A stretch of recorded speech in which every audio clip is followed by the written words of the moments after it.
to know first why pink, Karim? Well, it should be one word, pink Karim, all together. You know, I used pink 25 years in my work and wore it for probably almost all my life, even as a child, because pink for me is an extremely positive and a very passionate color. It makes us feel alive.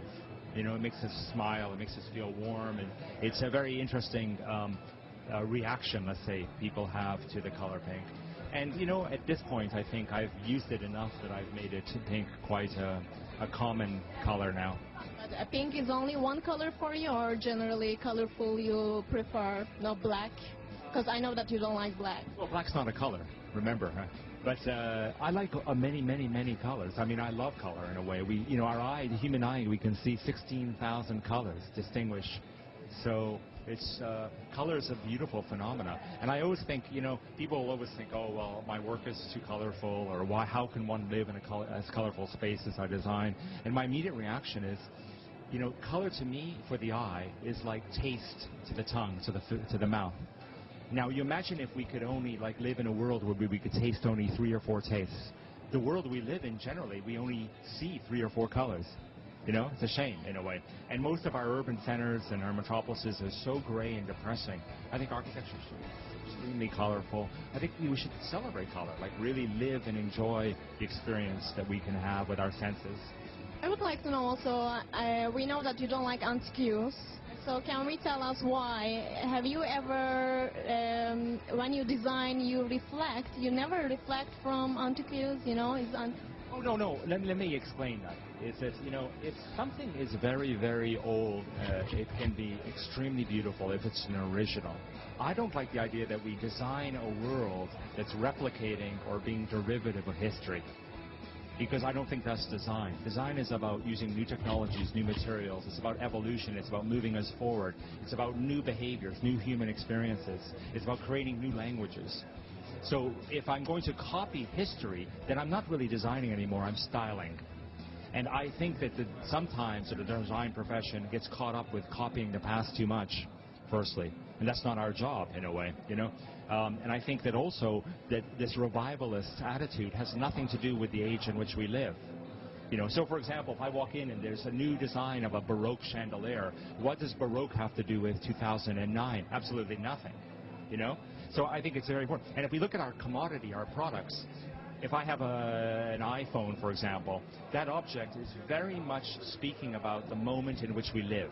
So a chair should speak about the moment in which we live. An automobile should speak about the moment in which we live. We don't go and make an automobile look like an old horse and buggy or a carriage.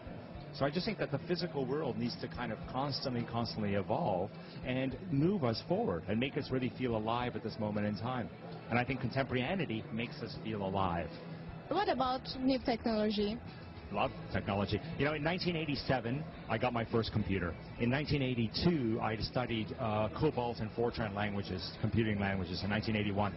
And I was obsessed since '87 with using the technology, the actual object, to create new forward dimensions of design. And I, even 12, 13 years ago, got in my office rapid prototyping machines, SLA machine and FDM machine to make rapid prototypes. So I've been always obsessed with this idea. The reason is, too, as an industrial designer, I believe in industry, and I believe in mass production, and I believe in robotic production. So for me, it's seamless that I can design a computer and make something come out of the machine and have no hand labor, which I think is the time, this is the time that we need to live in this era. We don't need hand labor in the production of goods anymore. We don't need assembly lines. We really need to make us as people, we need to kind of use jobs that use our brain. I would like to know, what about you think about new generation designers? You have any advice about them? Oh, advice about new designers? Well, I think two things. I think one is to understand that what we do is about evolution. That we have to focus on moving us forward, number one. Number two, I think is very important, is to learn as much as you can about the world. When you talked about antiquation, I learned everything about the design history going back 3,000 years. I know everything very well. So you use that as a platform to move forward. In other words, learn. Learn to learn in a way.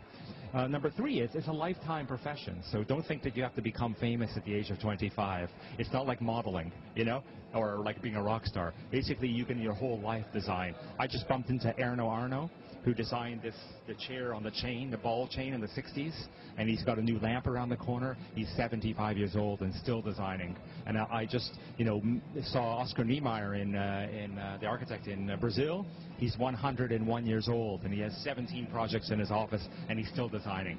So it's a lifetime profession. Just the best thing to do is every product you do, everything you should do, should get better and better and better. Consistency, perseverance, diligence. Work hard. I'm probably the hardest working person I know. Can you tell us also a collection for slide? What is the main concept?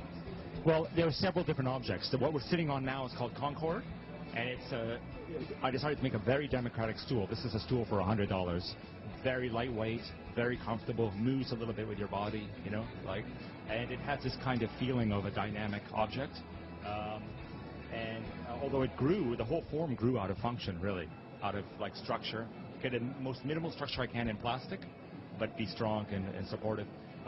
What you're looking at behind here, the couch behind here, is the prototype of production. It will be in production. It's a couch for outdoors, but my project there is to make something really, really elegant and soft, and allow the water to drain really well, and it's full of kind of functional ideas in it too. I always say material.